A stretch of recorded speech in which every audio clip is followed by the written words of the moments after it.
નમસ્કાર કલમયુદ્ધ સમાચારની સાથે હું છું આપની સાથે પાયલ બાંભણિયા।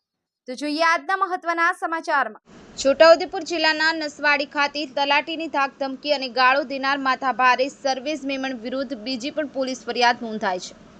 જ્યારે મહેશભાઈ બચુભાઈ રાવળ તલાટી નસવાડી ગ્રામ પંચાયત દ્વારા પણ ઉપરોક્ત ઇસમ સર્વિસભાઈ મેમન ઉપર પોલીસ ફરિયાદ નોંધાવવામાં આવી હતી। સર્વિસ તલાટીના પોતાના કાયદેસરની ફરજમાં રૂકાવટ કરી હેરાન પરેશાન કરતા હોય અને તારીખ 10/7/2024ના રોજ તલાટી મહેશભાઈ બચુભાઈ રાવળ સરકારી કામકાજથી પરત આવતા હતા।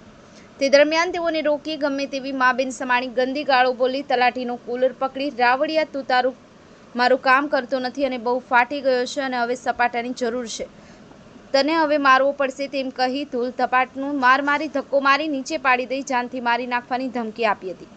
જ્યારે 9/7/2024ના રોજ તલાટી પોતાની ઓફિસમાં બેઠા હોય અને ફરજ બજાવતા હોય તે દરમિયાન આરોપી સર્વેશભાઈએ તલાટીના હાથમાંથી ફાઇલ ખેંચી તથા ટેબલ ઉપર ફાઇલ નીચે ફેંકી દઈ ફરિયાદીની ફરજમાં રૂકાવટ કરી જાનથી મારી નાખવાની ધમકી આપી ગુનો કર્યો હતો, જે બાબતે તલાટી મહેશભાઈ બચુભાઈ રાવળ નસવાડી પોલીસ મથકમાં ફરિયાદ નોંધાવી હતી।